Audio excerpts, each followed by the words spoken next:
Sisi kama Wiper tunataka kuweka msimamo wetu wazi kwamba sisi tuko Azimio na Azimio iko unshakable. Na kama kuna mtu anataka kwenda njia ingine, aende peke yake, awache kudrag Azimio na awache kudrag majina za watu wa Azimio. Tunasema party leader wetu waheshimiwe kwa sababu he is a national leader. Na vile vile tunapongeza msimamo wa Mheshimiwa RAILA kwa kupindua msimamo wake kusema hataki kuungana na serikali ya Kenya Kwanza. Tunampongeza sana na tunapongeza ile statement imetolewa leo na ODM ya kwamba wale wanaotaka kwenda waende peke yao, na sisi tunawashinikiza wanaotaka kwenda waende kivyao kama individuals. Waache kugawanya Azimio, waache kugawanya members wetu.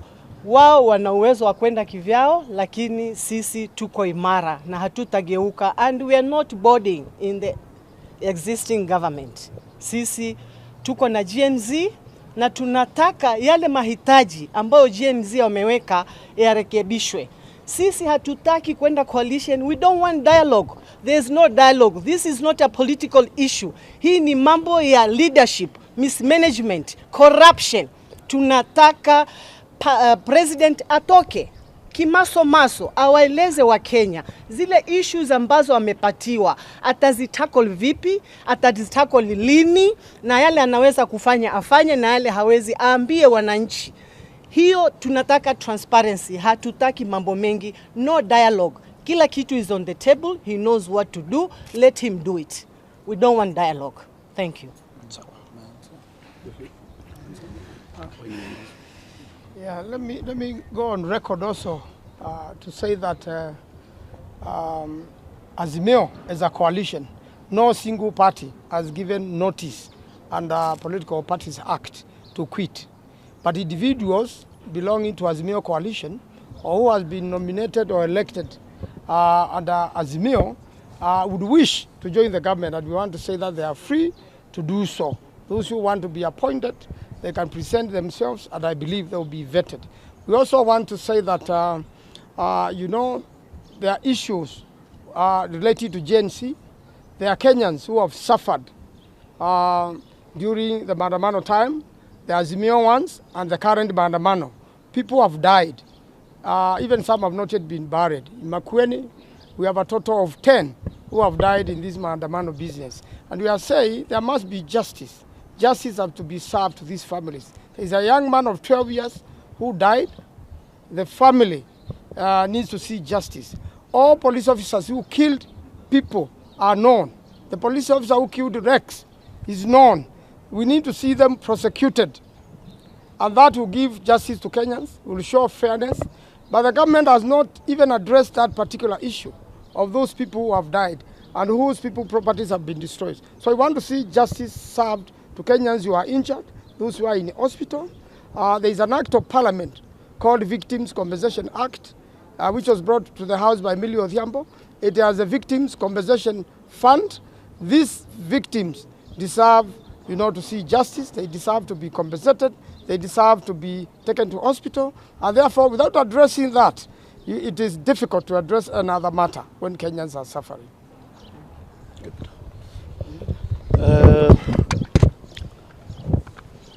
Let me join my colleagues and put to the record straight. We in Wiper, whereby is one of the principal parties in Azimio, want to affirm to all our followers in the country that Azimio is intact, Azimio is unshakable, and Azimio cannot be cracked. And we know very well there are people working very hard to cause division within Azimio, working very hard to bring some unprecedented moves. All the parties of Azimio have put it very clearly, they are not boarding. And we are saying this as Wiper, that we are looking for justice for all the victims of police brutality in the country. I will stay firm, I will stay focused. I know very well some people are feeling very bad because their intention is to make sure that Azimio breaks, then justice cannot be found. And I want to support the statement by our partners in ODM that whoever is boarding, let him buy his own ticket, not a ticket backed by the parties or by the coalition. Whoever wants to board this ship, which I can tell you, it's a sinking ship, we cannot accept. So, kwa hivyo, yule anataka kwenda aende kimasomaso mchana peke yake, asitulete na asituongeze na asileke Bwana Raila Amolo Odinga ndani, asiweke Kalonzo ndani, asiweke DAP Kenya ndani. Yeye yule anataka kwenda akazimie, aende akazimie peke yake, kwa sababu sisi tunasimama na Wakenya, tunasimama na Gen Z, na tutaendelea kusimama na kuuliza haki kwa Wakenya wote vile tulisimama na wao wakati wa kukataa finance bill. I will look forward, and I want to ask the government of the day, please don't think that talking tough, don't think that Gen Zs will back down their intentions until justice and the demands which were given by Gen Zs are fully fulfilled. And we will remain firm, and we want to urge all Kenyans, if you picket, you want to picket in peace, picket without causing violence, without destroying people's property, and will stand for the justice of the people of Kenya, and justice must be seen to be done. Thank you. Any question? Pengine mna wasiwasi na muyumbayumbo wa kinara wa Azimio Raila Odinga. Mara anasema hivi, anasema hivi. Wacha niseme ya kwamba hakuna muyumbayumbo ya Mheshimiwa Raila Amolo Odinga. Kuna watu wachache ndio wanayumbayumba, lakini si Raila. Watu wachache kidogo, wachache tu. Mapua mbili tatu. Mapua mbili tatu ndio inayumbayumba, lakini si Raila Amolo Odinga. Kwa hivyo sisi tuko imara na tunasema ya kwamba tutaendelea kukaa na wananchi. Yes.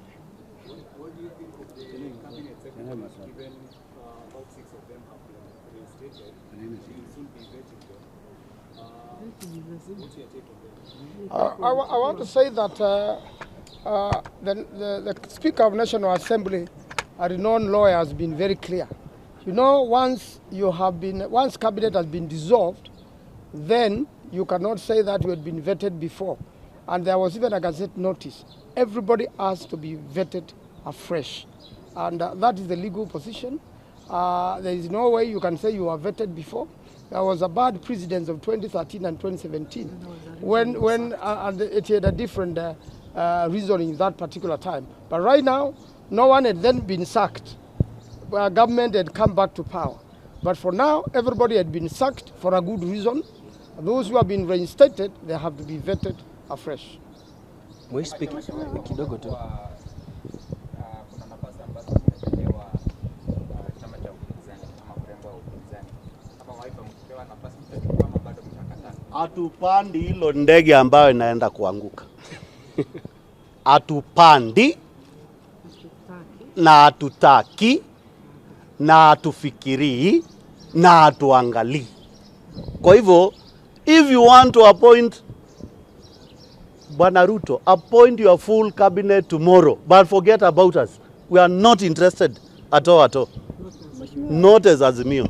Previously, we have seen leaders show dalliance with the opposition, and we didn't have this much noise. Why is this causing so much acrimony in the coalition? There is no acrimony. We just put in records straight. My friend, we are living in new normal. There is a new norm in town called Gen Z. Whoever does not align itself with, he'll perish. It's as simple as that. The politics of this country has changed completely. And I have said this, and I will say it again. If you are not careful, 2027, you will see leaders who will not order a single rally, who will not put a poster, who will not put a speaker, who will not order a single rally, but they will be elected. It's a new norm in town. There is a new chef in town called Gen Z. Please listen to what he's cooking and enjoy the meal. Has the wife been formally approached on this issue? We know there were attempts, callings and whatever, and we dismiss them. We are very firm. Wasikuje na mandazi mbili mbili na hatutaki mandazi yao. God bless you. Thank you.